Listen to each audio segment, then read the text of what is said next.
नमस्कार प्यारे बच्चों, कैसे हैं बच्चों आप सब लोग। तो मुझे लगता है आप मेरे साथ बहुत ही एंजॉय कर रहे हैं और अच्छे से पढ़ रहे हैं जो भी मैं आपको बता रही हूँ और समझा रही हूँ। ठीक है, तो बच्चों आज हम क्या शुरू करेंगे, आज हम शुरू करेंगे हमारा अगला टॉपिक विलियन वाले, जो हमारा चैप्टर चल रहा है, विलियन का जो अध्याय चल रहा है उसका हमारा टॉपिक है विलेयता। तो आज हम बात करेंगे किसकी, विलेयता की बात करेंगे। हमने क्या क्या पढ़ लिया, हमने बहुत सारी चीजें पढ़ी।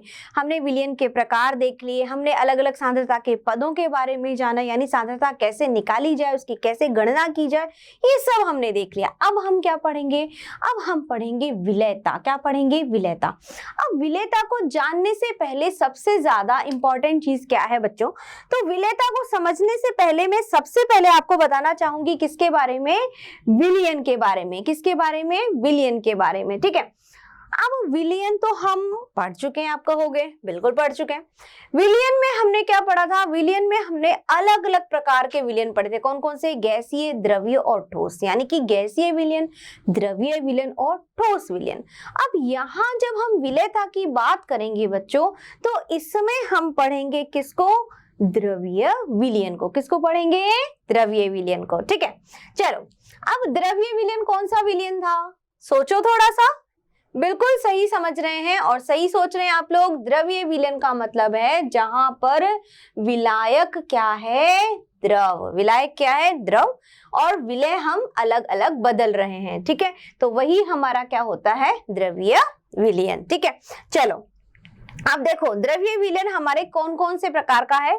द्रवीय विलयन हमारा 3 तरह का है। कौन कौन सा, गैसों का द्रव में विलयन, ठोसों का द्रव में विलयन, द्रवों का द्रव में विलयन। अब तीनों में आपको एक ही चीज कॉमन दिखाई दे रही होगी, क्या, कि यहाँ भी द्रव है, यहाँ भी द्रव में मिला रहे हैं और यहाँ भी द्रव में, तभी तो ये विलयन क्या है, हमारा द्रवीय विलयन है। इसका मतलब यहाँ पर हम जो विलायक यूज कर रहे हैं वो विलायक हमारा क्या है, द्रव। तो द्रव हमारा यहाँ पर क्या है, द्रव है हमारा यहाँ पर विलायक। क्या है, विलायक। ठीक है, और हमें पता है विलय प्लस विलायक मिलकर के क्या बनाते हैं, विलयन। ठीक है, अब हमारा है गैसों का द्रव में विलयन, यानी गैस का द्रव में विलयन। गैस का द्रव में विलयन जो मैं पहले आपको बता चुकी हूँ, इसमें हम पढ़ेंगे हेनरी का नियम। नेक्स्ट है ठोसों का द्रव में विलयन, इसमें हम जानेंगे ली चैटेलियर प्रिंसिपल के बारे में थोड़ा सा। ठीक है, नेक्स्ट आता है द्रवों का द्रव में विलयन, जिसमें हम पढ़ते हैं राउल्ट्स का नियम। ठीक है बच्चों, तो यहाँ पे हम सबसे पहले शुरुआत करेंगे गैसों का द्रव में विलयन की। अब इससे पहले हमारा मेन इंपॉर्टेंट टॉपिक तो रह ही गया, क्या रह गया, हमने क्या शुरुआत करी, विलेयता की शुरुआत करी। बिल्कुल सही है, तो विलेयता क्या है हम सबसे पहले ये तो जाने, बिल्कुल समझते हैं इसके बारे में कि विलेयता क्या होती है। ठीक है, देखो मान लीजिए मेरे पास ये एक बीकर में मैंने थोड़ा सा ये क्या ले लिया बच्चों, यहाँ पे पानी ले लिया। ठीक है, अब पानी जो मैंने यहाँ पर लिया, यहाँ पे मैंने ये ले लिया पानी या जल। ठीक है, अब मैंने इसमें क्या मिला दिया, मैंने इसमें नमक मिला दिया, यानी कि NaCl मिला दिया। ठीक है, अब यहाँ पर मेरे नमक के जो पार्टिकल्स थे वो इस तरह के थे कुछ। ठीक है, ये नमक के पार्टिकल्स या इसके जो कण है, जब मैंने इसमें मिलाया तो मेरा सॉल्यूशन जो था वो कैसा बना, इस तरह से। ये देख लीजिए इस तरह से, यानी कि इसमें यहाँ पर ये मेरे पानी के कण हैं, ये पानी के कण है, इस तरह से मान लीजिए, और इनके बीच बीच में यहाँ पर मेरे क्या आ गया है, नमक के कण। ये क्या आ गया, नमक के कण, ये नमक के कण, नमक के कण। ठीक है, और ये क्या है, पानी के कण।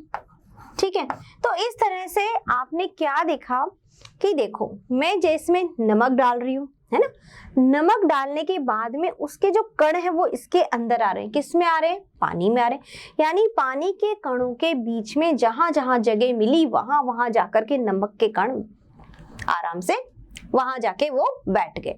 यानी कि कहने का मतलब क्या है कि पानी के कणों के मध्य में नमक के कण जाकर के फिट हो गए, वहां चले गए वो। तो मतलब क्या हो गया, उसमें वो घुल गए। तो देखो विलेयता का मेन मतलब क्या होता है, विलेयता का मतलब होता है घुल जाना, मिल जाना, है ना। यानी कि यहाँ पर जितने ज्यादा कण उपस्थित होंगे किसके, विलय के। जो भी हम विलय मिलाते हैं उसके जितने ज्यादा कण होंगे, इतना इसका मतलब वो उतना ही ज्यादा उसमें घुल रहा है, तो जितना ज्यादा वो उसमें घुल रहा है उसकी विलयता उतनी ही ज्यादा होगी। ठीक है, तो कहने का मतलब क्या है, विलेयता का अर्थ क्या हुआ, विलेयता का अर्थ हुआ यहाँ पर घुलना। विलेयता का अगर हम बोले तो अर्थ क्या हुआ बच्चों, घुलना। घुलना यानी कि जितना ज्यादा हो सके उतना ज्यादा ये इसमें घुलता जा रहा है। क्यों घुल रहा है, कैसे घुल रहा है वो हम आगे जानेंगे, लेकिन हुआ क्या है कि ये जो कण है ये इसमें पानी के अंदर जा रहे हैं। ठीक है, अब कण जाते जा रहे हैं, जाते जा रहे हैं, जाते जा रहे हैं, जितने ज्यादा कण होंगे उसकी विलेयता उतनी ही ज्यादा होगी, मतलब उसकी कैपेसिटी उतनी ज्यादा है उन कणों को अपने पास बुलाने की, है ना।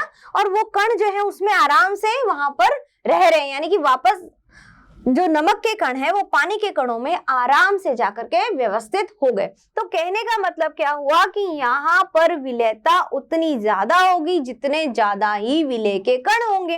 ठीक है, तो विलेयता की एक परिभाषा भी देख लेते कि एक परिभाषा क्या होनी चाहिए विलेयता की।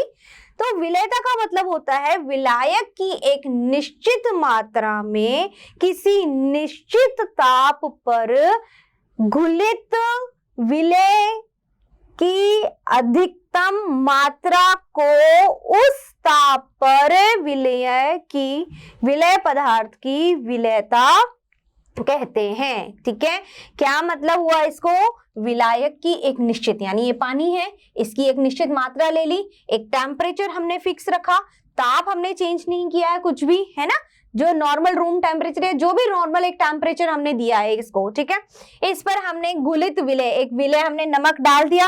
अब इसकी अधिकतम मात्रा, जितनी मात्रा ये डाल सकते हैं, जितनी मात्रा इसमें घुल सकती है, ठीक है, तो उसे विलेय पदार्थ की विलेयता कहते हैं। क्या कहते हैं, विलेयता। समझ में आया, यानी विलेयता का मतलब क्या हुआ, घुलना, जितना ज्यादा वो उसमें घुल रहा है। ठीक है, तो जितने ज्यादा कण नमक के पानी में आ रहे हैं उतना ही ज्यादा उसकी विलेयता बढ़ रही है, यानी वो घुल रहा है।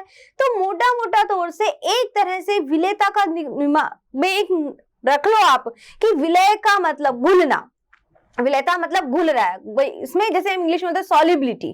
ठीक है, तो कितनी ज्यादा इसकी कैपेसिटी कि इसमें घुलता जाए, घुलता जाए, घुलता जाए। समझ में आ गया। तो जितने ज्यादा कण होंगे किसके, विलेय के जितने ज्यादा कण होंगे इसका मतलब उसकी विलेयता उतनी ही ज्यादा है, वो उतना ही ज्यादा घुलता जा रहा है, घुलता जा रहा है उसके अंदर। समझ रहे हो मेरी बात को, तो इसको हम कहते हैं विलेयता। तो बच्चों यहाँ पर हम एक एक करके इन सब में विलेयता को पढ़ेंगे। ठीक है, और सबसे पहले हम किसके में जानेंगे, सबसे पहले हम जानेंगे गैसों का द्रव में विलयन। ठीक है, तो स्टार्ट करते हैं, शुरू करते हैं हम हमारा गैसों का द्रव में विलयन। ठीक है बच्चों, चलिए अब बात आती है गैसों के द्रवों में विलयन की। तो गैसों का द्रव में विलयन, सबसे पहले दिमाग में क्या आएगा, गैस को किस में मिला रहे हैं, द्रव में। किस में मिला रहे हैं, द्रव में। इसका मैंने आपको पहले ही, बहुत पहले जब हमने स्टार्ट किया था चैप्टर, जब भी मैंने आपको बताया था, इसका उदाहरण क्या है, कोल्ड ड्रिंक्स। ठीक है, कोल्ड ड्रिंक्स में क्या होती है, CO2 गैस होती है, हमें पता है। ठीक है, तो इस तरह से गैस जब द्रव में घुल जाती है तो क्या बन जाता है, गैसों का द्रव में विलयन बन जाता है। ठीक है, अब ये विलयन तो हमारे पास बन गया। ठीक है, अब विलयन बना लिया, इसका मतलब क्या है कि वो गैस जो है वो द्रव में घुल गई है, यही मतलब हुआ, है ना।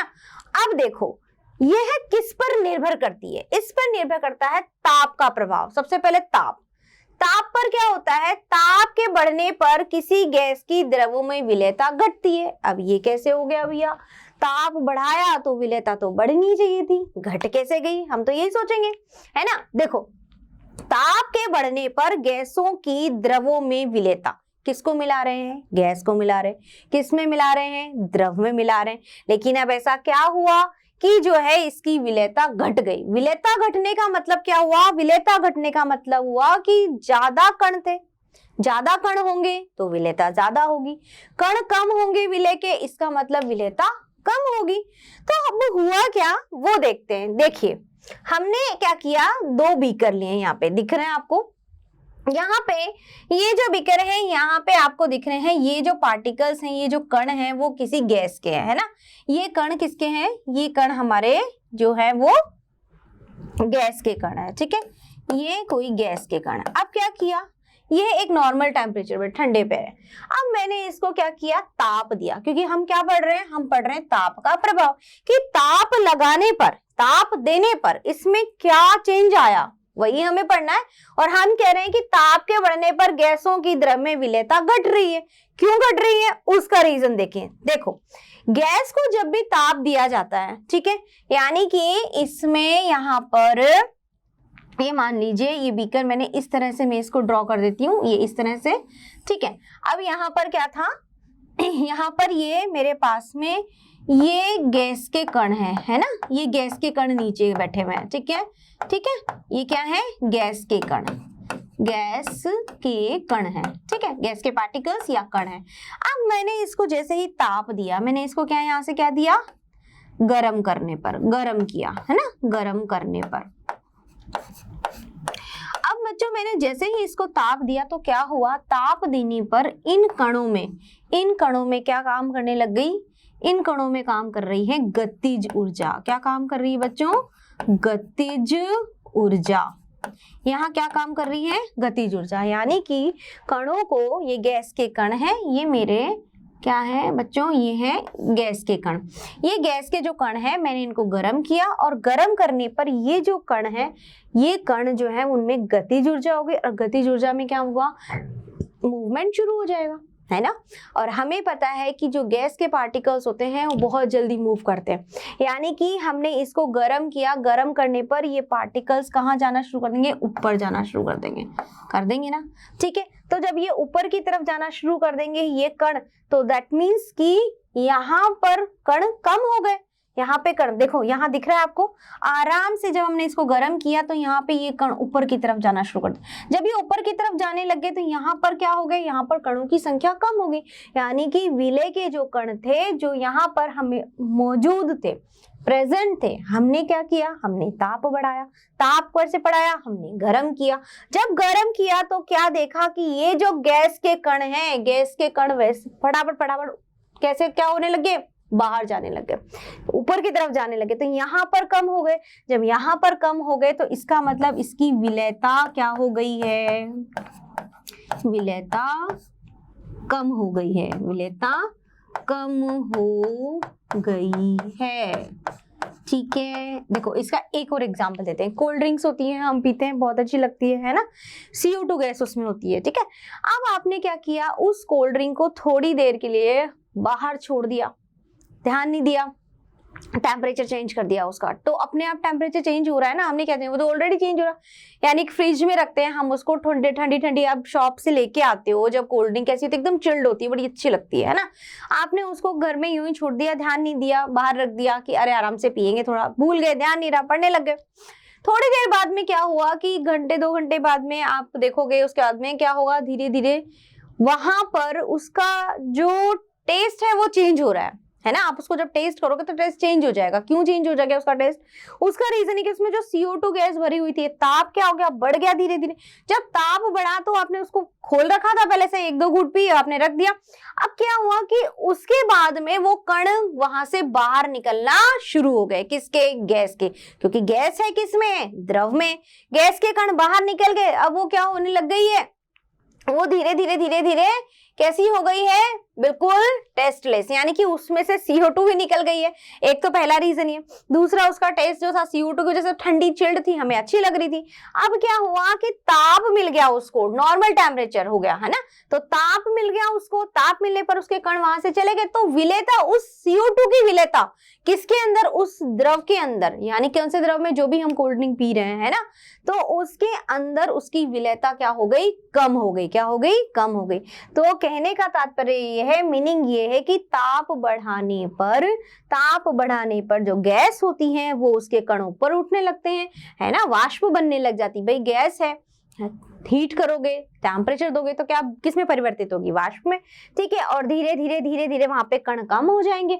जब कण कम हो जाएंगे तो कहने का मतलब उसमें से कण कम हो गए तो विलेयता क्या हो जाएगी, कम, क्योंकि विलेयता का मतलब ही क्या है, जितने ज्यादा कण उपस्थित होंगे वो उतना ही ज्यादा विलेय होगा। यही तो पढ़ रहे हैं, विलेयता का मीनिंग तो यही पढ़ रहे हैं कि भाई जितने ज्यादा कण घुले हुए होंगे किसके, विलेय के, वो उतने ही ज्यादा क्या होगा, उसकी विलेयता ज्यादा होगी। लेकिन जब कण ही कम हो रहे हैं, हम ताप दे रहे हैं तो इसका मतलब विलेयता क्या हो गई है, कम हो गई है। ठीक है बच्चों, आई बात समझ में। तो इस तरह से गैसों के द्रव में विलयन में ताप के बढ़ाने पर गैसों की द्रव में विलेयता घटती है, यानी कि कम हो जाती है। ठीक है, चलिए अब अगला हम पढ़ते हैं किसका, अगला बहुत ही इंपॉर्टेंट है, वो है हमारा दाब का प्रभाव। अब हमारा दाब का प्रभाव क्या है, देखिए गैसों के द्रवों में विलयन में हम पढ़ेंगे दाब का प्रभाव। ठीक है, अब देखो दाब का क्या प्रभाव होता है बच्चों, दाब बढ़ाने पर गैस की विलेयता बढ़ती जाती है। अब ये कैसे हुआ, दाब बढ़ाया तो विलेयता बढ़ गई और ताप दिया तो विलेयता घट गई थी। तो कैसे घटी वो मैंने आपको बताया। अब दाब बढ़ने पर गैस की विलेयता जो है वो कैसे बढ़ेगी वो हम देखेंगे। ठीक है, देखिए क्या हुआ, यहाँ पर हमारे पास में दो बीकर हैं, एक हमने क्या किया, ये जो पार्टिकल्स, ये जो कण आपको दिख रहे हैं बच्चों, ये किसके कण हैं, ये हैं गैस के, है ना। ये तो नीचे जो कण दिख रहे हैं अलग कलर के, ये तो हैं द्रव, ये तो है द्रव, और ऊपर जो ग्रीन कलर के हमारे अलग कलर के हैं ये हमारे गैस के कण है, गैस के कण है। ठीक है, अब देखो क्या हुआ, ये पिस्टन है, पिस्टन वो जिससे प्रेशर लगाया जाता है, दाब बढ़ाया जाता है। ठीक है, अब दाब बढ़ाने पर क्या होता है कि गैस क्या होगा, गैस के कण नीचे की तरफ जाएंगे। दाब बढ़ाया, देखो पहली सिचुएशन में क्या था, ये पार्टिकल्स, ये कण दूर दूर थे, लेकिन जैसे ही दाब दिया गया, यहाँ पे इसको क्या दिया गया, दाब बढ़ाया, दाब बढ़ाया, यहाँ से पिस्टन प्रेस की, दाब देने पर क्या हुआ, जैसे ही दाब बढ़ाया, पहले एक था, अब ये तीनों तरफ से W1 W2 W3, यानी कि पूरे अच्छे से इसमें प्रेशर दिया, दाब बढ़ाया है। अब दाब बढ़ाने पर क्या हो गया है कि ये कण नीचे की तरफ आ गया। वैसा क्यों हुआ है, देखो गैस है, क्या है, गैसों का द्रव में विलयन।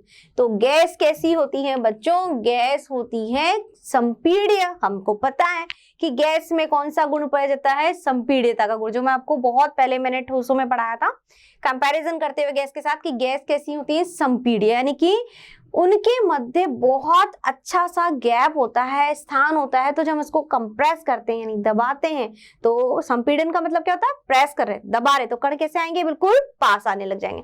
तो यहाँ पर यही चीज है, जैसे ही प्रेशर लगाया, दाब बढ़ाया, तो ये कण, क्योंकि गैसों के कण जो होते हैं उनमें संपीड्यता का गुण पाया जाता है, तो ये बिल्कुल कंप्रेस हो जाएंगे, है ना। तो संपीड़ित कण बिल्कुल पास पास आएंगे, पास पास आएंगे, तो नीचे नीचे इनमें घुलनशीलता बढ़ती जाएगी। यानी कि देखो जहां पर ये कण कम थे, यहाँ पर विलेयता कैसी थी, कम, विलेयता कम, यानी कि कण कम थे। भाई विलेय पदार्थ के कण जो है वो कम थे, तो विलेयता कम थी। लेकिन जैसे ही दाब लगाया तो ये कण बढ़ गए, ये कण बढ़ गए, तो विलेयता उतनी ही ज्यादा बन गई।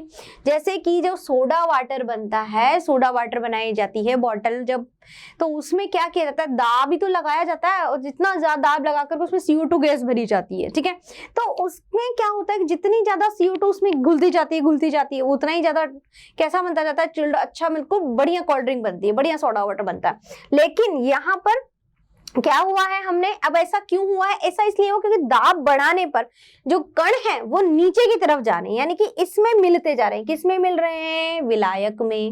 विलायक क्या है, कोई भी हमने विलायक लिया जो द्रव अवस्था में है। ठीक है, तो इस तरह से बच्चों दाब बढ़ाने पर गैस की विलेयता बढ़ जाती है। क्यों बढ़ जाती है, क्योंकि गैस में संपीड़ितता का गुण पाया जाता है। जब हमने इस पे दाब लगाया तो कण जो है वो नीचे की तरफ आते हैं, कंप्रेस होते हैं, नीचे की तरफ आता है, और कण जो है वो कहाँ जाके मिल जाते हैं हमारे द्रव्य विलायक में। और जितने ज्यादा कण बढ़ गए उतने ज्यादा इसमें मिल गए उतने ज्यादा ही उसकी विलेयता भी क्या हो गई है, बढ़ गई है। बस इतना सा कॉन्सेप्ट आपको दिमाग में रखना है कि कण जितने ज्यादा होंगे विलेयता उतनी ही ज्यादा होगी, कम होंगे तो विलेयता कम होगी, है ना। तो यहाँ पर क्या हो गया, कण बढ़ गए तो विलेयता क्या हो गई, बढ़ गई। ठीक है बच्चों, चलिए तो बच्चों अब हम जानेंगे किसके, हेनरी के नियम के बारे में। यानी हेनरी का जो नियम है वो क्या कहता है वो हम देखेंगे। हम क्या पढ़ रहे हैं, हम पढ़ रहे हैं गैसों का द्रव में विलयन। ठीक है, अब उसमें हम क्या जानेंगे, हेनरी का नियम। अभी अभी हमने ये देखा कि दाब लगाने पर विलेयता बढ़ रही है। अब वो कैसे बढ़ रही है उसको किसने समझाया, हेनरी ने समझाया। कैसे, देखिए हेनरी का नियम क्या है कि स्थिर ताप पर किसी गैस की द्रव में विलेयता द्रव या विलयन की सतह पर पड़ने वाले गैस के आंशिक दाब के समानुपाती होती है। यानी कि हेनरी ने क्या कहा कि किसी भी गैस को हमने किस में मिलाया, द्रव में मिलाया, ठीक है। अब द्रव में मिलाने पर जब उस पर दाब लगाया जा रहा है तो दाब लगने के साथ साथ उसकी विलेयता बढ़ रही है ना। विलेयता का मतलब क्या हो रहा है, घुलना, घुल रहे हैं, क्या घुल रहे हैं, उतने ही कण उसमें घुल रहे हैं, ठीक है। तो जितने ज्यादा कण होंगे विलेयता उतनी ही ज्यादा, किसके कण, गैस के कण।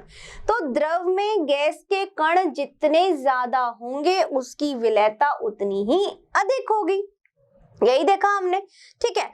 अब देखो यहाँ पर हेनरी के अनुसार स्थिर ताप पर, ताप कैसा है, स्थिर, गैस की द्रव में विलेयता द्रव या विलयन की सतह पर लगने वाले आंशिक दाब के समानुपाती होती है, ठीक है।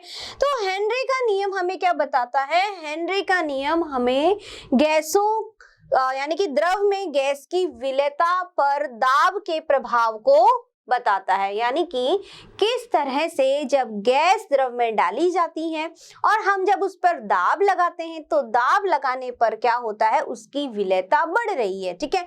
क्या किसको बता रहा है, ये विलेयता को। देखिए यहाँ पर स्थिर ताप पर किसी गैस की द्रव में विलेयता, किसमें विलेयता, द्रव में विलेयता, ठीक है। विलेयता मतलब घुलना, विलेयता मतलब घुलना, ठीक है। तो जितने ज्यादा कण गैस के द्रव में घुलेंगे, है ना, उसकी विलेयता उतनी ही ज्यादा होगी, ठीक है।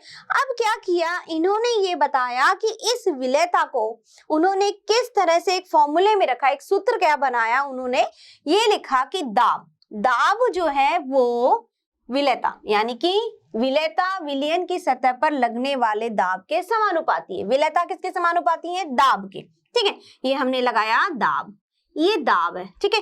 इस दाब के समानुपाती, समानुपाती क्या है, विलेयता। अब विलेयता को, विलेयता मतलब क्या है, विलेयता मतलब है घुलना, ठीक है। अब क्या घुलना भाई, क्या घुलना, कण यानी गैस के कण, क्या घुलेंगे, गैस के कण, ठीक है। तो जितने ज्यादा गैस के कण घुलेंगे उसकी विलेयता उतनी ही ज्यादा होगी, ठीक है।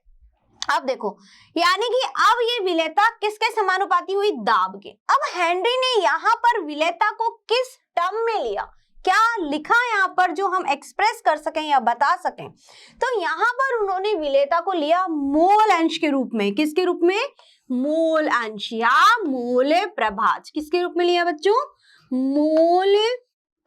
मोल अंश, है ना, या मोल प्रभाज के रूप में लिया है, ठीक है। तो उन्होंने ये बताया कि कोई भी गैस को जब आप द्रव में घोलते हैं और उस पर कोई दाब लगाया जाता है तो वो दाब उस पर विलेयता के समानुपाती, यानी कि जितना ज्यादा दाब लगेगा वहां पर विलेयता उतनी ही ज्यादा होगी, यानी उसके मोल अंश बढ़ जाएंगे, है ना। और मोल निकालने का फॉर्मूला क्या था हमारा, मोल यानी किसी भी अवयव के मोल बटे में कुल मोल, है ना, विलयन के जितने भी मोल हैं बटे में कुल मोल, ठीक है बच्चों। तो ये हमारा क्या था, ये हमारा था मोल निकालने का सूत्र जो हम पहले ही कर चुके। तो हेनरी के अनुसार अगर किसी गैस को द्रव में मिलाया जा रहा है और उस पर अगर दाब लगाया जाता है तो वह दाब यानी कि दाब और विलेयता एक दूसरे के समानुपाती हैं। कैसे समानुपाती हैं, दाब बढ़ेगा तो विलेयता भी बढ़ेगी, ठीक है। यानी दाब कम होगा तो विलेयता भी कम होगी। विलेयता कम या ज्यादा होने से मतलब क्या है, मोल अंश उतने ही ज्यादा बढ़ेंगे या कम होंगे। दाब ज्यादा लगाया तो मोल अंश बढ़ गए, मोल अंश बढ़ गए तो विलेयता बढ़ गई, विलेयता मतलब उतने ही ज्यादा कण बढ़ गए, मोल का मतलब क्या है, उतने ही ज्यादा कण, ठीक है। तो ये तो सारी बातें थी हेनरी की, ठीक है, समझ में आई। तो हेनरी के नियम के अनुसार किसी भी गैस को जब द्रव में मिलाया जाता है और उस पर दाब लगाया जाएगा तो उसकी विलेयता जो होगी वो दाब पर समानुपाती होगी, यानी जितना दाब लगाएंगे उतनी ही ज्यादा विलेयता बढ़ती जाएगी। समानुपाती का मतलब क्या होगा कि दाब बढ़ेगा तो मोल भी बढ़ेंगे, ठीक है। तो दोनों एक दूसरे के समानुपाती हैं। ये नियम किसने दिया, हेनरी ने दिया, ठीक है बच्चों। अब देखो हेनरी का ये जो नियम है इसको हम और किस तरह से समझ सकते हैं या बता सकते हैं। देखिए, हेनरी के अनुसार दाब यानी कि जो दाब है वो किसके समानुपाती हुआ, दाब समानुपाती हुआ मोल के, मोल अंश के। ठीक है, अगर अब मैं इस समानुपाती वाला निशान यहां से हटा दूं तो क्या हो जाएगा, P बराबर K H X। ठीक है, अब ये H क्या है, ये फॉर्मूला, ये सूत्र जो है वो निकला है, या ये व्यंजक, ये सूत्र निकला है कहां से, हेनरी से। हेनरी के अनुसार अगर किसी भी गैस को द्रव में मिलाते हैं तो उस पे लगने वाला दाब उसकी विलेयता के समानुपाती, यानी कि जितना ज्यादा दाब लगाएंगे उतनी ही विलेयता बढ़ेगी। ठीक है, अब मैंने इसको इक्वल टू करके लिखा तो यहाँ पर क्या, KH। अब KH क्या आ गया है, KH यहाँ पर है मेरा हेनरी स्थिरांक। क्या है, KH है हेनरी स्थिरांक। ठीक है, हेनरी स्थिरांक। ठीक है बच्चों, ये है हेनरी स्थिरांक। अब देखिए यहाँ पर ये फॉर्मूला निकल के यहाँ गया। अब क्या कर सकते हैं इसके अलावा, अब हेनरी ने क्या बताया, अगर यहाँ पर ग्राफ खींचा जाए, ग्राफ किसके मध्य खींचा जाए, ग्राफ खींचा जाए P और X के मध्य, यानी कि मोलों की संख्या और दाब।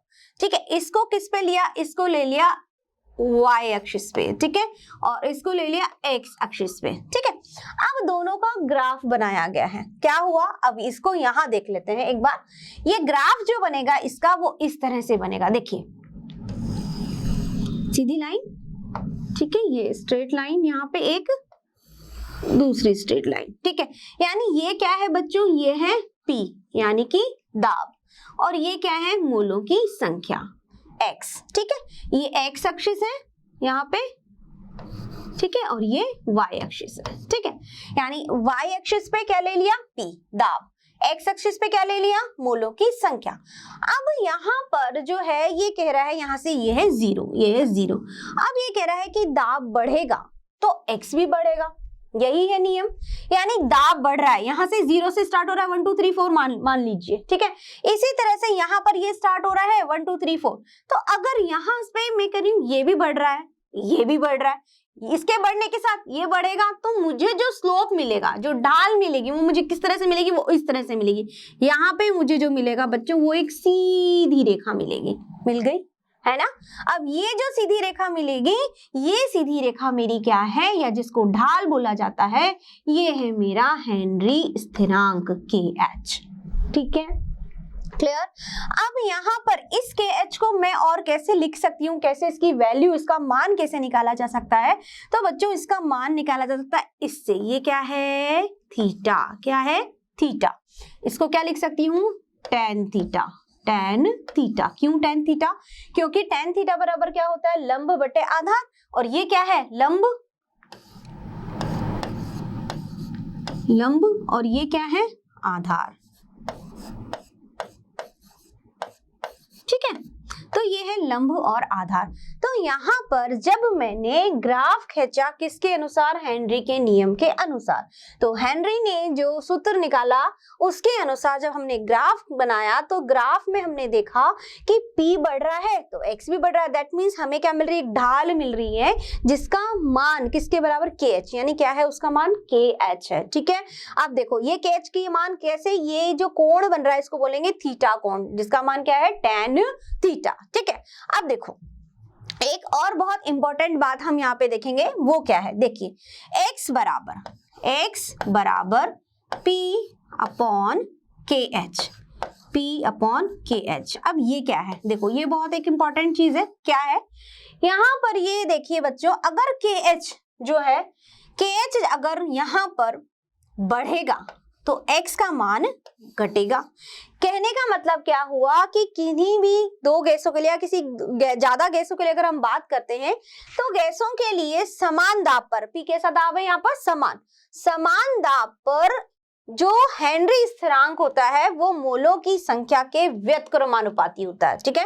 यानी कि यहाँ पर गैसों के लिए जो दाब है, समान दाब, दाब कैसा रखा, दाब समान दाब पर हेनरी स्थिरांक जो है वो दिए गए मोल या जो भी मोल संख्या उसके व्युत्क्रमानुपाती होगा। कहने का मतलब है अगर किसी गैस के लिए यहाँ पर KH बढ़ेगा तो X घटेगा, और X अगर घटेगा इसका मतलब क्या हुआ, इसका मीनिंग, यानी ये एरो मैंने बनाया है, इसका मतलब क्या होता है, विलेयता कम हो जाएगी, विलेयता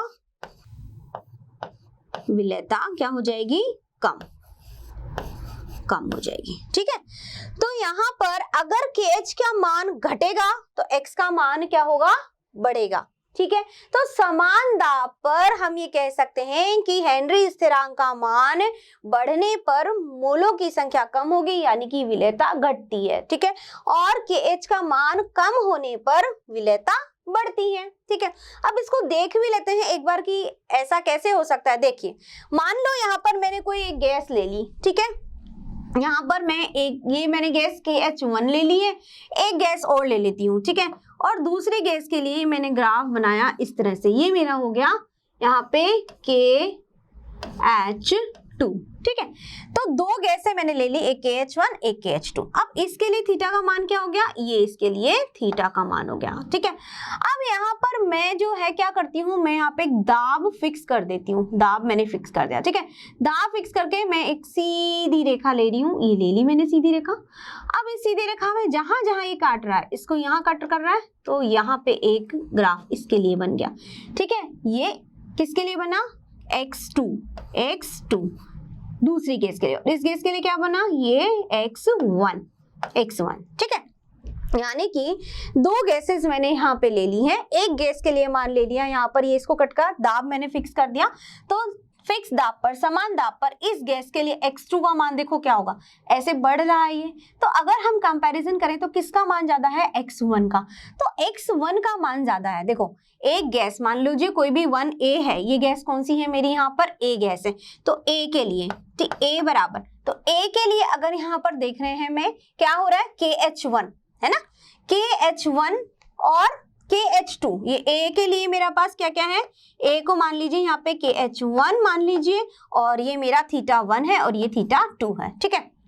तो ये इसके लिए ये है KH1 और θ1, एक θ1 है, ठीक है, और X1 है, ये X1 है, ठीक है। और B के लिए यहाँ पे मैंने कर दिया, दूसरी गैस के लिए मेरे पास KH2 है, θ2 है एंड देन X2 है, ठीक है। अब देखो यहाँ पर अगर मैं कंपैरिजन करूं A और B के बीच में, है ना, A और B के बीच में KH1 की वैल्यू करूं अगर इन दोनों के लिए, तो किसकी KH1 की वैल्यू किसकी ज्यादा आ रही है, यहाँ पर KH1 और KH1 ये रहा, KH2 ये रहा, तो दैट मीन्स KH2 ज्यादा है। यहाँ पे देखो KH2 is greater than KH1, तो इसके लिए जब KH2 हेनरी स्थिरांक ज्यादा है तो इसका मतलब इसके लिए X का मान क्या होगा, कम। तो देखो इसके लिए X का मान कम है, X2 कम है, बिल्कुल सही बात है, X2 कम है कंपैरेटिवली X1 के, ठीक है। तो ये बात यहाँ हमारे सत्य स्थापित हो रही है।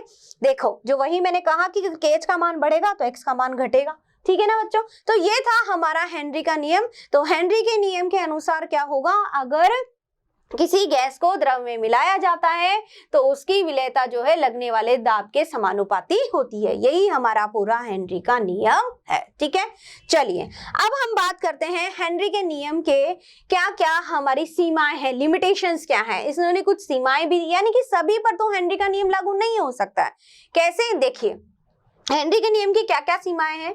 हेनरी का नियम बहुत निम्न ताप पर लागू नहीं होता, अगर टेम्परेचर बहुत कम है तो वहां ये लागू नहीं होगा, ठीक है। देखो जहां पर ताप कम है, एक चीज और भी बच्चों, जैसे ताप कम होगा, ताप का भी प्रभाव पड़ता है विलेयता पर, हमने पढ़ा इसको, है ना। ताप जो है जैसे कि गैसों के लिए O2 N2 कहाँ पे है, होती है पानी में घुली रहती हैं, ठीक है। लेकिन जब ताप अगर बहुत ज्यादा होगा तो उस केस में KH का मान वहां पर उनके लिए बढ़ जाएगा, और KH का मान अगर बढ़ गया तो उसकी विलेयता वहां पर कम हो जाएगी। समझ रहे हो मेरी बात को? इसलिए जो पानी में रहने वाले जितने भी जो जीव हैं, जो मछली है या जो भी प्राणी पानी में रहता है, वो क्या करते हैं, वो सभी के सभी ठंडे पानी में या तो गहराई में नहीं रहते, ठंडे पानी में रहना पसंद करते हैं। क्यों? क्योंकि वहां पर टेम्परेचर कम है, और टेम्परेचर कम है इसका मतलब KH का मान जो होगा वो वहां पर क्या होगा, कम होगा। और KH का मान कम होगा यानी हेनरी स्थिरांक कम होगा, तो वहां पर क्या होगा, विलेयता उतनी ही ज्यादा होगी। किसकी विलेयता? गैस की। गैस कौन सी घुली पानी में? ऑक्सीजन और नाइट्रोजन, ठीक है। तो ये बातें थी हमारी हेनरी के नियम की कुछ। अब यहाँ सीमाओं की अगर बात करें तो हेनरी का नियम बहुत कम, अगर बहुत लो टेम्परेचर तो वहां लागू नहीं होगा। दूसरी बात, दाब का मान बहुत अधिक होने पर भी यह लागू नहीं होता या कार्य नहीं करता है, ठीक है। नेक्स्ट, पानी में अमोनिया और HCl गैसों की अगर विलेयता की बात करें तो यहाँ पर हेनरी का नियम जो है वो लागू नहीं होता है। क्यों लागू नहीं होता है? देखो, जब अमोनिया को जब हम पानी में मिलाते हैं बच्चों, तो ये क्या करती है, रिएक्ट कर लेती है, उस पानी के साथ ही क्रिया कर लेती है, ठीक है। अब पानी के साथ क्रिया कर लेगी तो क्या बनाएगी, अमोनियम हाइड्रोक्साइड NH4OH, है ना। तो यहाँ पर अगर हम बात करें NH3 की, तो NH3 क्या करेगा, ये NH3 जो है ये वाटर के साथ रिएक्ट करके क्या बना लेगा, NH4OH, यानी कि अब ये NH3 नहीं रहा, ये चेंज हो गया है। ये चेंज हो गया तो हम अब किस पर नियम लगाएंगे, सवाल ही पैदा नहीं होता, क्योंकि हमारा प्रश्न तो क्या है, हमारी बात कहाँ है, हमारी बात हो रही है गैसों पर। कहाँ हो रही है, गैसों पर, कि गैसों की विलेयता की बात करने। लेकिन यहाँ पर तो इस गैस ने इसके साथ में नया प्रोडक्ट बना लिया, कुछ अलग कंपाउंड बना लिया, अलग यौगिक बना लिया। जब अलग यौगिक अलग कंपाउंड बना चुका है ये, तो अब इस पर ये नियम अप्लाई नहीं होगा। सेम वही चीज HCl के लिए भी होगी। HCl क्या करता है, पानी में आयनाइज्ड हो जाता है H+Cl- आयंस में, तो वहां पर भी HCl गैस नहीं रहती है, इसलिए ये इस पर लागू नहीं होगा, ठीक है। चलिए अगला है, यह आदर्श गैसों के लिए भी लागू मतलब ये है सिर्फ आदर्श गैसों के लिए ही लागू होता है, सॉरी। तो आदर्श गैसों का नियम क्या होता है, आदर्श गैसें वो गैसें होती हैं जो क्या फॉलो करती हैं, PV = nRT, यानी कि यह उन्हीं गैसों पर लागू होता है जो इस नियम का पालन करती हैं, और जो इस नियम का पालन करती हैं वो क्या है, आदर्श गैसें। तो यह नियम सिर्फ आदर्श गैसों के लिए ही लागू होता है, ठीक है। और आदर्श गैसों के लिए आप पहले से ही पढ़ चुके हो ये सब 11वीं क्लास में, ठीक है बच्चों। तो ये तो थी सारी हमारी हेनरी की सीमाएं। अब इसके अनुप्रयोग क्या है, यानी कि हेनरी के नियम को हम कहाँ देख सकते हैं, डे टू डे लाइफ में काफी ऐसी चीजें हैं जहां हम ये सब बातें देख सकते हैं। कैसे? देखो, सबसे पहला और अच्छा एग्जाम्पल है हमारा सोडा वाटर। बहुत अच्छा लगता है ना, सबको बहुत पसंद आता है। जब कब बहुत गर्मी लगती है, स्पेशली गर्मियों में हम लोग जो है वो कोल्ड ड्रिंक्स पीते हैं, बहुत अच्छी लगती है। क्यों अच्छी लगती है, सोचा कभी? क्योंकि उसमें क्या मिला रहता है, CO2 गैस, है ना। तो उससे उसमें क्या हो जाता है, जो फ्लेवरिंग एजेंट है जिसकी वजह से उसमें स्वाद है, जो फ्लेवर है ना, उसको और अच्छा कर देता है। कौन? CO2 उसमें डाल देते हैं तो क्या हो जाती है, वो एकदम चिल्ड और अच्छी रहती है, ठीक है। अब देखिए होता क्या है, CO2 उसमें डाली कैसे जाती है, सोडा बोतल में CO2 डालने की जो मशीन होती है जिसमें गैस उसमें डाली जाती है, कैसे डाली जाती है, उसमें इस तरह से मीटर घूमता है, इस तरह से उसको बनाई जाती है कि उसमें दाब लगाया जाता है। क्या लगाया जाता है? दाब, प्रेशर। तो बॉटल में जो है वो इतना प्रेशर बढ़ करके, और प्रेशर जितना लगाएंगे, दाब बढ़ाएंगे, तो कौन उसमें जो है गैस, CO2 गैस ज्यादा बढ़ती चली जाएगी। तो फुल अच्छे से भर देते हैं उसमें CO2 गैस, और उसको बिल्कुल बंद कर दिया जाता है, सील पैक। मतलब इस तरह से पैकिंग हो जाती है, ना तो उसमें से गैस बाहर जा सके, ना बाहर से अंदर आ सके, ठीक है। तो इस तरह से क्या होता है, जो सोडा वाटर है, जो कोल्ड ड्रिंक्स हैं, उन सब में CO2 की विलेयता बढ़ाने के लिए क्या किया गया है, उसको अधिक दाब पर बंद किया जाता है। बहुत ज्यादा प्रेशर पर उसको भर करके और बंद कर दिया जाता है। क्यों? क्योंकि अब दोबारा उसमें कोई गैस ना आ सके, ना जा सके। आज जब आप देखते हैं ना कोल्ड ड्रिंक्स वगैरह है, ड्रिंक्स जो भी अपन खोलते हैं तो एकदम बिल्कुल ढक्कन ऐसे तेजी से खुलता है और उसमें बिल्कुल आवाज आती है, देखा ना आपने, इस तरह से गैस की आवाज हल्की सी आती है हमको, ठीक है। तो वहां पर क्या होता है, CO2 जो है वो निकलना शुरू कर देती है। जैसे प्रेशर कम हो गया, खोलते हैं क्या हो जाता है, प्रेशर कम होता है, और प्रेशर कम होते ही जो कण होते हैं वो गैस के बाहर निकलना शुरू कर देते हैं, ठीक है। तो एक तो हमारा उदाहरण ये हो गया कि हेनरी के नियम हम कहाँ उपयोग कर रहे हैं, सोडा वाटर में, कोल्ड ड्रिंक्स में, जहां CO2 को दाब लगा करके और बढ़ाया जाता है, उसकी विलेयता को उसमें बहुत ज्यादा बढ़ा करके और उसको अच्छा बनाया जाता है, ठीक है बच्चों। चलिए, तो ये तो बात हो गई सोडा वाटर की। और कहां देख सकते हैं इसका एग्जांपल, गहरे समुद्र में। गहरे समुद्र में क्या होता है, गहरे समुद्र में जो गोताखोर होते हैं, है ना, गोताखोर जो गहरे समुद्र में जाते हैं, अब समुद्र में पानी में अभी अभी मैंने आपको बताया क्या मिली है, ऑक्सीजन और नाइट्रोजन, ठीक है। अब पानी में सबसे इंपॉर्टेंट चीज क्या है कि दाब, दाब क्या हो रहा है, बढ़ रहा है, दाब बढ़ रहा है। अब दाब बढ़ेगा तो विलेयता भी बढ़ेगी, यही हेनरी का नियम है। हेनरी का नियम यही तो कहता है कि दाब बढ़ाएंगे तो विलेयता बढ़ेगी। तो दाब बढ़ रहा है नीचे पानी में तो विलेयता बढ़ रही, किसकी विलेयता बढ़ रही है, गैसों की। कौन सी गैस मिली हुई है, ऑक्सीजन और नाइट्रोजन गैस, ठीक है। तो विलेयता बढ़ने के साथ में ही ऑक्सीजन नाइट्रोजन कहाँ विलय होगी, ऑक्सीजन नाइट्रोजन घुलेगी उस गोताखोर के ब्लड में, कहाँ जाएगी, ब्लड में, क्योंकि हमारी ऑक्सीजन कहाँ रहती है, ब्लड में रहती है, बहुत इंपॉर्टेंट है हमारे लिए, है ना। ऑक्सीजन ही नहीं होगी तो हम जीवित ही नहीं रह पाएंगे ना, सांस लेते हैं अंदर, इनहेल कौन सी गैस करते हैं, ऑक्सीजन, ठीक है। तो अब यहाँ पर जो गोताखोर है वो नीचे जब जाता है तो दाब अधिक होने की वजह से ऑक्सीजन के साथ साथ दूसरी गैसें भी उसके अंदर जाती हैं, ठीक है। तो अब घुलनशीलता वहां पे बढ़ गई, विलेयता वहां बढ़ गई, इस वजह से ऐसा हो रहा है। और जब वो बाहर आता है सतह की तरफ तो प्रेशर धीरे धीरे कम होने लगता है, दाब कम होता है, और दाब कम होने के साथ साथ में वो गैसें उसके शरीर से बाहर निकलना शुरू कर देती हैं, ठीक है। और उस समय उसको बहुत पेन भी फील होता है, ठीक है। तो यहाँ पर गहरे समुद्र में सांस लेते गोताखोरों को अधिक दाब पर गैसों की अधिक घुलनशीलता का सामना करना पड़ सकता है, ठीक है। चलिए, अब हम बात करते हैं, एक और अच्छा सा एग्जांपल देखते हैं, अधिक ऊंचाई वाली जगहों पर। देखा आपने, जो जम्मू कश्मीर वगैरह जाते हैं, वैष्णो देवी जाते हैं, घूमने जाते हैं, है ना, तो वहां पे आपने देखा होगा कि लोग वक्त जो सांस भरने लग जाता है, सांस लेने में प्रॉब्लम होने लगती है ना। क्यों होता है, कभी ऐसा सोचा है? उसका कारण क्या है? उसका कारण ये है बच्चों की वहां पर दाब क्या हो गया है, कम हो गया है। देखो, दाब कम हो गया तो विलेयता कम हो गई, विलेयता कम हो गई मतलब ऑक्सीजन कम घुलेगी, कहाँ में, ब्लड में, ठीक है। दाब ज्यादा है तो ज्यादा घुलेगी, दाब कम है तो कम घुलेगी, यही तो हेनरी का नियम है। मतलब सिर्फ आपको छोटे छोटे कॉन्सेप्ट्स पे ध्यान देना, छोटी छोटी बातों पे ध्यान देना। विलेयता मतलब घुलना, दाब बढ़ रहा है तो विलेयता बढ़ेगी। किसने कहा है, हेनरी ने कहा है। किससे संबंधित किया, मोल से संबंधित किया, ठीक है। चलो, तो यहाँ पर हम बात कर रहे थे ऊंचाई पे जाने में क्या होता है, ऊंचाई पर जाने में दाब जो है वो कम हो गया, दाब कम हो गया तो ऑक्सीजन जो है वो ब्लड के अंदर जो ऑक्सीजन जा रही थी वो कैसी जाएगी, अब कम जाएगी, कम जाएगी, सांस लेने में तकलीफ होगी, ठीक है। तो यहाँ पर जो है लोग जो है इसके कारण जो ट्रैकिंग करते हैं ना, जो पर्वतारोही होते हैं, ऊंचाइयों पे जाते हैं, है ना, तो वहां पर उनको सबसे ज्यादा ये प्रॉब्लम आती है। तो वहां पर जो उनको बीमारी का जिसका सामना करना पड़ता है उसको कहते हैं एनोक्सिया, यानी कि ऑक्सीजन की कमी हो जाना। इसलिए कहते हैं ऑक्सीजन सिलेंडर वगैरह ये लोग साथ लेकर के जाते हैं, ठीक है। समझ गए मेरी बात बच्चों? तो यह सारी बातें थी हमारी हेनरी नियम के अनुप्रयोग की, ठीक है। तो ये सब बातें हो गई हमारी गैसों की द्रव में विलेयता से संबंधित, ठीक है। अब हमारा जो इंपॉर्टेंट टॉपिक है अगला, वो क्या है, वो है हमारा, अब हम पढ़ेंगे क्या बच्चों, अब हम पढ़ेंगे ठोसों की द्रव में विलेयता, ठीक है। हमने गैसों की द्रव में विलेयता पढ़ ली, अब ठोस की भी, क्योंकि हमारा टॉपिक ही यही चल रहा है विलेयता। और विलेयता में हम क्या पढ़ेंगे, हम पढ़ेंगे गैसों की द्रव में विलेयता, ठोसों की द्रव में विलेयता और द्रव की द्रव में विलेयता। ये तीनों तरह के विलयन हम जानेंगे, ठीक है। तो हम एक कर चुके हैं, अब हम आते हैं हमारे दूसरे पड़ाव पर, यानी ठोसों की द्रव में विलेयता पर, ठीक है।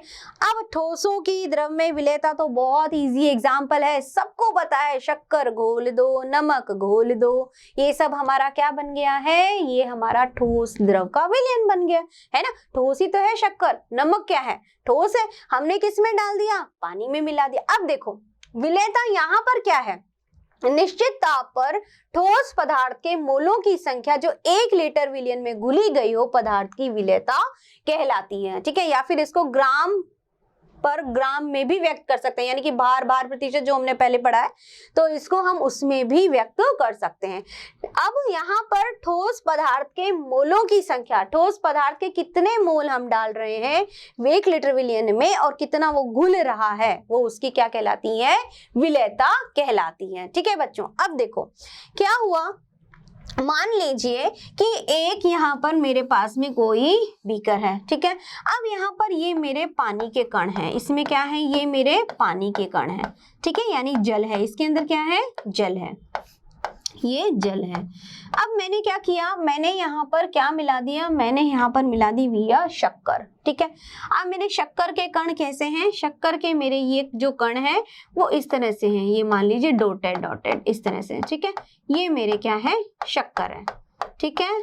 चलिए ये क्या है, शक्कर है या नमक, जो भी आप लेना चाहें, इसमें मैंने इसको मिला दिया, ठीक है। अब क्या किया मैंने, इसकी पहले तो मैंने क्या मिलाई, थोड़ी सी मात्रा मिलाई, यानी मैंने पहले क्या किया, फर्स्ट तो सबसे पहले मैंने इसमें मिला दीजिए 20 ग्राम मिला दिया, ठीक है। सेकंड चांस में मैंने क्या किया, सेकंड चांस में मैंने इसको 30 ग्राम मिला दिया। अब मैं देख रही हूँ कि मैं जितना भी ज्यादा शक्कर घोले जा रही हूँ, ये तो घुलती जा रही है ना। अब मैंने और ज्यादा ले लिया, ठीक है। अब मैंने क्या किया, तीसरी बार में मैंने 40 ग्राम ले लिया। अब हुआ क्या कि अब यहाँ पर ये शक्कर घुलना बंद हो गई है। ऐसा क्यों हुआ, ये क्या बात हुई, देखो हुआ क्या कि मैंने शक्कर डाली, ठीक है। अब जल में जितनी शक्कर घुल सकती थी वो घुल गई, मैंने और डाली वो और घुल गई, ठीक है। अब डालते डालते एक समय ऐसा आया कि अब ये शक्कर डालने पर जल जो है वो अब क्या हो चुका है, संतृप्त, यानी कि अब जल नहीं चाहता कि उसके पास में शक्कर आए, उसने कहा बहुत सफिशिएंट मात्रा हो गई, बहुत हो गया बस, ठीक है। तो मतलब अब एक ऐसी स्थिति आएगी जहां पर कि क्या होगा, ये शक्कर घुलना बंद हो जाएगी, है ना, जितनी घुल सकती थी घुल गई, अब नहीं घुलेगी। तो इस तरह का विलयन हमारा क्या कहलाता है, इस तरह का विलयन कहलाता है हमारा संतृप्त विलयन। अब इसकी परिभाषा देख लेते हैं, एक पर्टिकुलर डेफिनेशन, एक पर्टिकुलर परिभाषा क्या होगी इसकी, संतृप्त विलयन की, ऐसा विलयन जिसमें दिए गए ताप एवं दाब पर और अधिक विलय नहीं घोला जा सके, संतृप्त विलयन कहलाता है। यानी कि आपने जितना डालना था आपने डाल दिया, उसको जितना घुलना था वो घुल गई, अब उससे ज्यादा उसकी कैपेसिटी, उसकी क्षमता नहीं है, वो इतना ही घुल सकती। लेकिन एक चीज ध्यान रखिए, दिए गए ताप और दाब पर, ठीक है। अगर हम इसमें चेंजेशन करेंगे तब बात अलग है, ठीक है।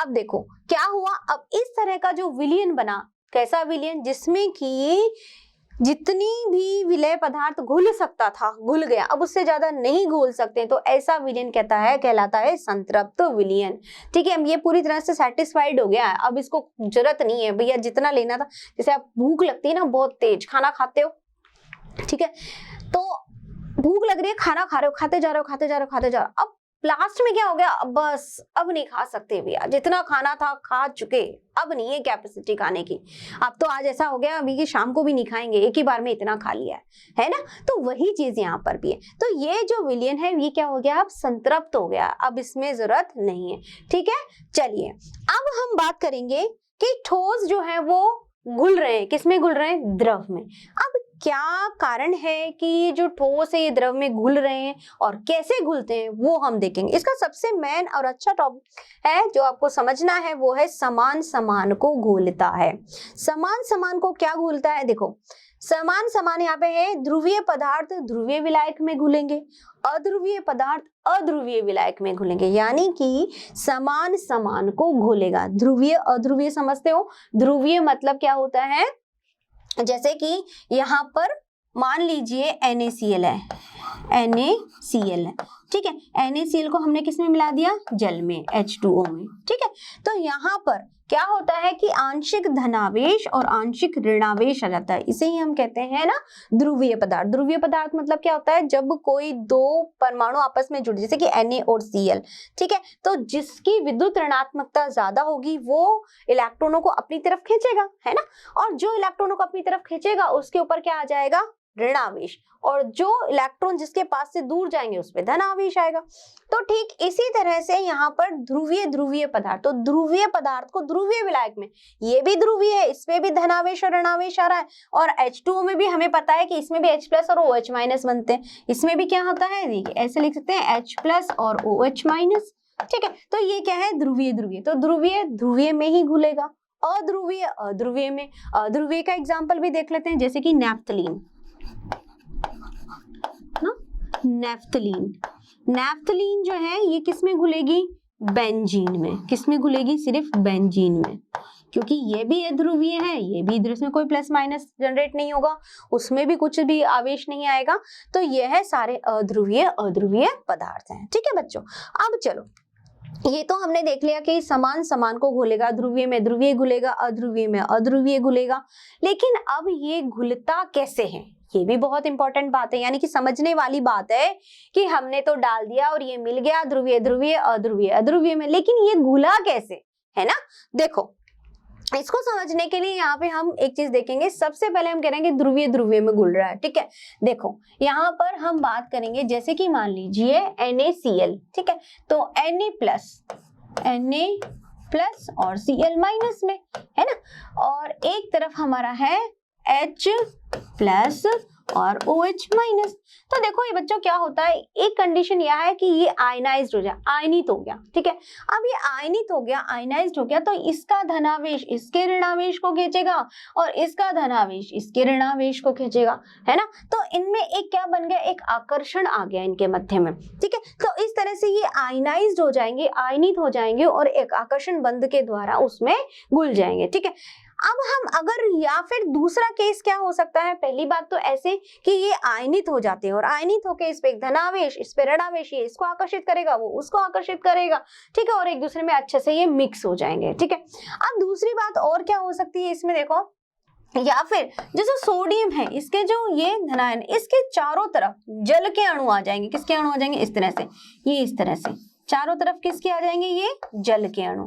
ठीक है, इस तरह से ये किसके आगे, जल, ये जल के अणु इसके तरफ चारों तरफ एक संकरण टाइप संरचना बना लेंगे। ठीक है, तो एक इस तरह से इसके चारों तरफ से इसको घेर लिया पूरी तरह से, तो अच्छे से उसमें ये क्या होगा, घुल जाएगा। ठीक है, अब ये तो कारण था कि ठोस जो है वो द्रव में कैसे घुलेंगे, तो ठोसों का द्रव में घुलने का कारण है या तो वो आयनित हो जाएंगे या उनके चारों तरफ एक संकरण जैसी संरचना बन जाएगी। और दूसरा सबसे इंपॉर्टेंट चीज जो है वो क्या है, हाइड्रोजन बंध, H बंध। अब H बंध, हाइड्रोजन बंध कैसे है, देखो जैसे कि ग्लूकोज है ना, और अल्कोहल है, स्टार्च है, ये सब पानी में घुलते हैं, लेकिन ये अब कैसे घुलते हैं, ये घुलते हैं हाइड्रोजन बंध के द्वारा। जैसे ग्लूकोज ले लीजिए, है ना, क्या होता है C6H12O6, ये फॉर्मूला होता है हमारा। ठीक है, कार्बन 1 2 3 4 5 और 6। ठीक है, ये क्या बनेगा, CH2OH। ठीक है, यहाँ पर OH H OH H। ठीक है, OH H OH and then H। ठीक है, अब ये क्या करेगा, इसके पास में कौन है, ऑक्सीजन। देखो बच्चों, जिस भी यहाँ पे अणु के पास में अगर क्या प्रेजेंट है, फ्लोरीन, ऑक्सीजन और नाइट्रोजन, तो वो हाइड्रोजन बंध बनाएगा, यानी जिसके पास में ये है वो हाइड्रोजन बंध बनाएगा। ठीक है, तो यहाँ पर ऑक्सीजन की भरमार है। ठीक है, तो ये जब जल में मिलेगा तो क्या बनाएगा, ये हाइड्रोजन बॉन्ड बनाएगा, H2O के साथ क्या बनाएगा, हाइड्रोजन बंध बनाएगा। ठीक है, और यही कारण है कि ये उसमें घुल जाता है। ठीक है, तो बच्चों ये बातें थी कि ठोस जो है वो द्रव के विलयन में कैसे घुला। ठोस द्रव के विलयन में इस तरह से बंध बनाते हुए आपस में अच्छी यारी दोस्ती है, बढ़िया अच्छी फ्रेंडशिप कर ली तो कोई जरूरत ही नहीं है किसी और की, वही बात है ना। तो जैसे कि हम हमारे एक अच्छे फ्रेंड की जरूरत होती है, हमें एक अच्छा फ्रेंड बन जाता है तो हमें किसी और की जरूरत नहीं होती है ना। तो वही चीज यहाँ पर भी है कि यहाँ पे जो है एक अच्छी बॉन्डिंग बन गई, एक अच्छा बंध बन गया है इनके मध्य में, तो ये क्या करते हैं, आपस में अच्छे से घुल जाते हैं। ठीक है, चलिए अब हम क्या बात करते हैं बच्चों, अब हमारी जो इंपॉर्टेंट बात है कि इस पर किस किस चीज का इफेक्ट होता है, नहीं प्रभाव किसका पड़ता है, कारक कौन से प्रभावित करते हैं ठोसों के द्रव में विलयन को। तो सबसे पहले बात करते हैं हम ताप का प्रभाव। अब ताप का क्या प्रभाव पड़ता है, देखो हम क्या पढ़ रहे थे, जो संतृप्त विलयन है वो कैसा था, हमारा निश्चित ताप और दाब। अब हमने क्या किया, ताप को चेंज किया। तो ठोसों की विलयता ताप से प्रभावित होती है क्या, देखिए ठोसों की विलयता जो होती है, कई पदार्थ जो होते हैं वो ताप से प्रभावित, यानी कुछ पदार्थों में तो ताप बढ़ाने पर विलयता बढ़ती है और कुछ पदार्थों में ताप बढ़ाने पर विलयता घटती है। अब ऐसा कैसे होता है वो हम जानेंगे। देखिए यानी कि हमने क्या किया, यहाँ पर हम देखेंगे कि हमें पता है विलय है ना, विलय हमें पता है कि विलय प्लस विलायक है ना, इसको मिलाने से हमारा क्या बनता है बच्चों, विलय प्लस विलायक से हमारा क्या बन रहा है, विलयन। क्या बन रहा है, विलयन। ठीक है, विलय प्लस विलायक से हमारा क्या बन गया है, विलयन बन गया है। ठीक है, अब हम कह रहे हैं कि हम इसको ताप दे रहे हैं, क्या दे रहे हैं हम इस पे, ताप। तो क्या फर्क पड़ेगा, ताप देने पर, ताप देने पर क्या फर्क पड़ेगा वो देखते हैं। देखो इसमें सबसे इंपॉर्टेंट है वो है हमारा ले शैतालियर प्रिंसिपल या ले चैटेलियर, इसको इंग्लिश में ली चैटेलियर बोलते हैं, हिंदी में ले शैतालियर है। अब इसमें क्या होता है, सबसे पहले तो इस प्रिंसिपल को आप वैसे तो पढ़ चुके होंगे 11th क्लास में, फिर भी मैं आपको एक बार बता देती हूँ। इस प्रिंसिपल या इस सिद्धांत के अनुसार यदि कोई विलयन साम्य अवस्था प्राप्त कर चुका है, ठीक है, साम्य अवस्था में, तब उस पर किया गया ताप, दाब या सांद्रता में अगर हमने कोई भी परिवर्तन किया, ठीक है, तो क्या होगा, जो अभिक्रिया है उस दिशा में विस्थापित होगी जहां पर किए गए प्रभाव को वो नष्ट कर सके। समझ रहे हो मेरी बात को, यानी कि कोई दो विलय प्लस विलायक है, विलयन बन गया, साम्य अवस्था स्थापित। साम्य अवस्था को कैसे प्रदर्शित करते हैं, साम्य अवस्था इस तरह से प्रदर्शित होती है, ऐसे, ठीक है, ये साम्य में, ठीक है। तो साम्य अवस्था में कोई विलयन जो है वो बन चुका है। अब हमने क्या किया, हमने साम्य हो गया, फिर भी हम क्या कर रहे हैं, या तो ताप बढ़ा रहे हैं या सांद्रता या दाब, किसी में भी परिवर्तन कर रहे हैं। तो ऐसा करने से क्या होगा, जो अभिक्रिया है वो उस दिशा में जाएगी जो किए गए प्रभाव को नष्ट कर सके, यानी हमने जो ताप बढ़ाया है वो क्या करेगी, उसको कम करने का प्रयास करेगी, यानी कि अभिक्रिया उस दिशा में जाएगी जहां वो उसके प्रभाव को नष्ट कर सके या कम कर सके। ठीक है, तो अब इस प्रिंसिपल के अनुसार यदि किसी विलय को विलायक में घोलने पर ऊष्मा अवशोषित होती है, ऊष्मा क्या हो रही है, अवशोषित। कैसे, विलय को विलायक में हमने क्या बनाया, देखो ये क्या है, विलय, ठीक है, क्या बनाया, विलायक, मिलाया विलायक, ठीक है, क्या बना हमारा, विलयन। लेकिन इसमें ऊष्मा अवशोषित हो रही है, ठीक है, यानी कि इसमें ऊष्मा देनी पड़ रही है, ऊष्मा भी है साथ में। क्या बन रहा है हमारा, ये विलयन साम्य में है, ठीक है, क्या बन गया हमारा, विलयन बन गया, ठीक है, विलय प्लस विलायक, ऊष्मा दी, क्या बन गया, विलयन, ठीक है, विलयन।